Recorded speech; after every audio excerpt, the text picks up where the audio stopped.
Welcome to 99th Monkey Liberty News for Thursday, July 17th, 2014. I'm sure you've heard about the Malaysian airliner that crashed in eastern Ukraine, and I had a tweet about it, and I just came to RT to find information about that.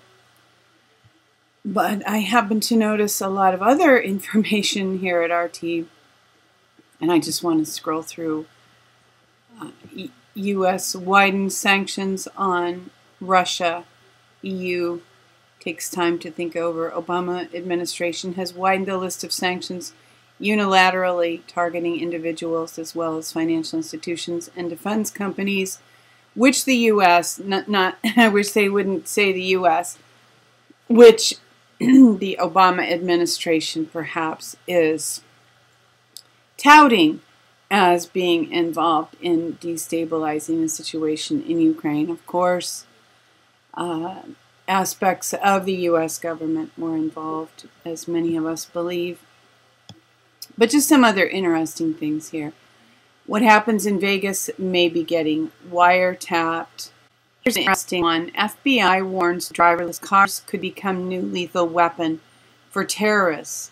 And if you listen to Alex Jones, you know that he has been talking a lot about wireless cars and losing the ability to drive.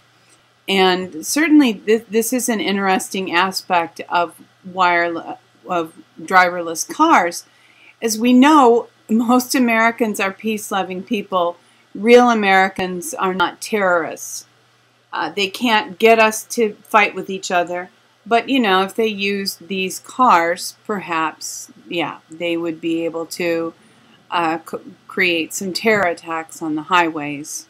And there are actually some other interesting articles here, but Firefox is not happy at the moment, so you can scroll through those on your own. This is the article that I decided to use about the shot down Malaysian Airlines flight this morning.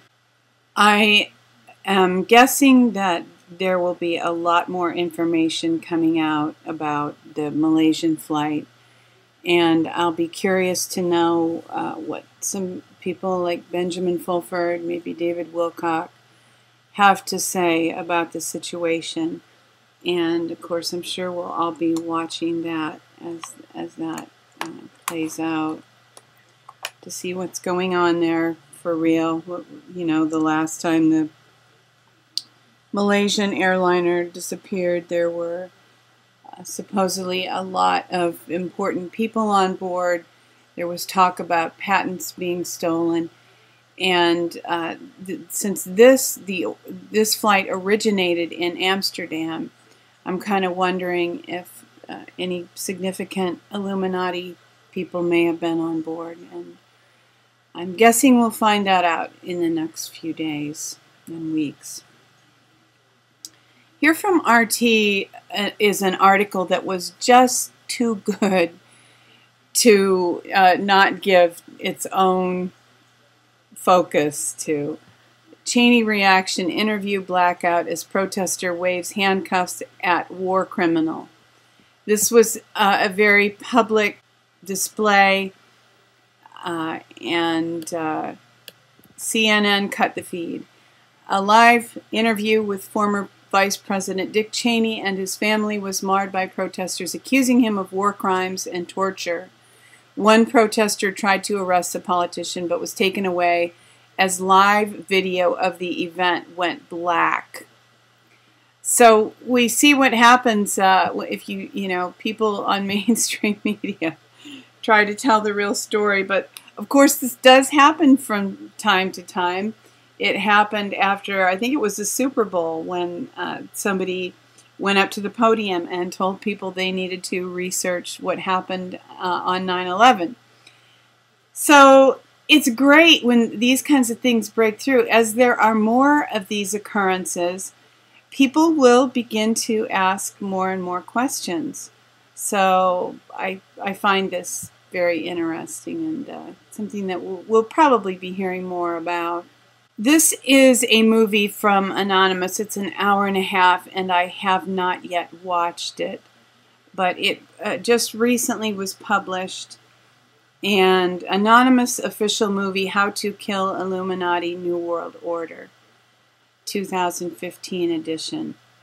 So there are probably some interesting ideas there, and a lot probably to be taken with a grain of salt, because obviously, or it seems obvious to me, they're trying to push us. I mean, with putting the illegal immigrants, yeah, they're children, but putting them into a multi-million-dollar resort, and evidently that's not going to happen now. But you know, a place where you would pay $1,000 a night to stay if you were a guest there, and putting illegal immigrants, housing illegal immigrants there when American homeless are homeless and American veterans are not receiving care, is just such a slap in the face that it feels as if they are trying to push us into open rebellion.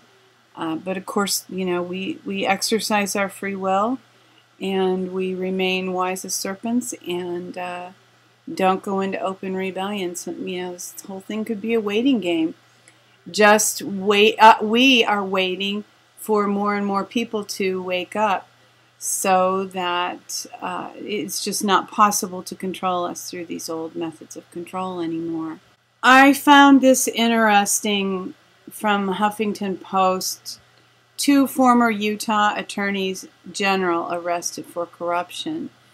And I'm wondering if this is just a trickle now, and maybe the dike is breaking, and there will begin to be a huge rush of arrests and even convictions in the U.S. of corrupt politicians. I'm not holding my breath, but I hope that it might be so.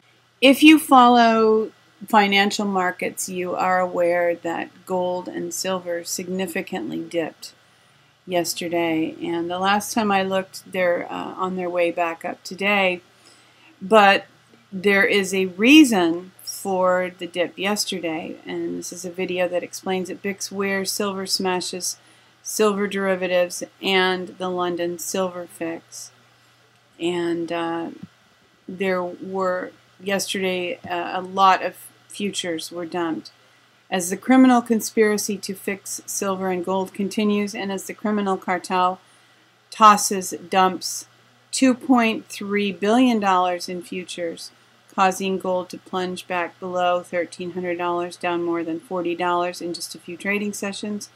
I asked BRICS Weir to join us for this spur-of-the-moment interview to get his take on the end of the London fix. So, if you follow financial markets, there's some information here that you will probably enjoy learning. This is an interesting video as opposed to some of the longer ones that I've presented up to this point today. This is only 5 minutes.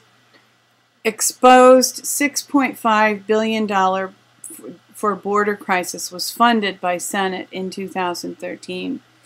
So this video certainly makes the case well that this has been planned for some time, that what's happening now was planned for some time, and that the Senate has been complicit. Via YouTube from TOTT News, turn off the TV news.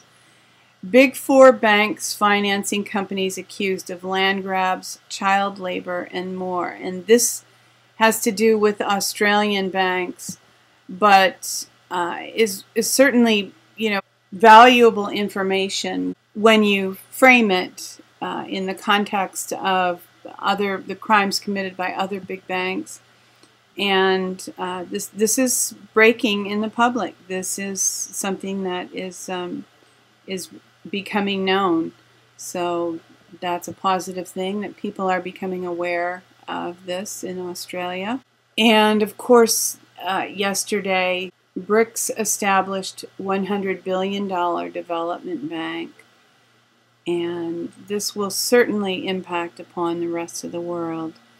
And this is a challenge, a direct challenge to the Federal Reserve banking system.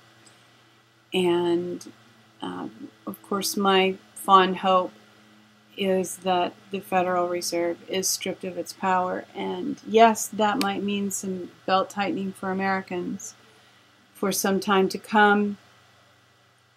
However, the plans that the Federal Reserve have for us are worse than what struggle we might have to go through in order to become free of them. And this is the good news for the article for the day. I have not really had time to, I'm not familiar with this website, Conservative Tribune, and I haven't really had time to vet this, but I'm introducing this article anyway.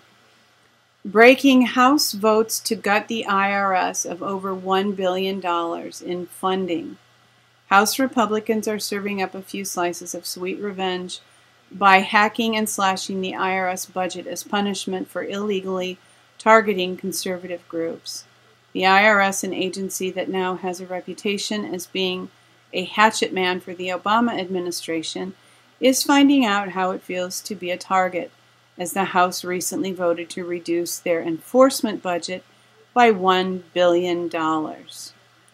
And of course, that in order to be significant, that would still have to go through the Senate. But we will continue to watch that. And I suppose some people in Congress are maybe desperately trying to prove to us, the American people, that they're not so evil after all. Well, okay, if you want to try to prove that, go ahead, and we'll see where that leads. Thank you for tuning in for today's 99th Monkey Liberty News. Weeping may endure for a night, but joy comes in the morning. Hoping that you will love one another, take care, and insist on liberty by enforcing the Bill of Rights.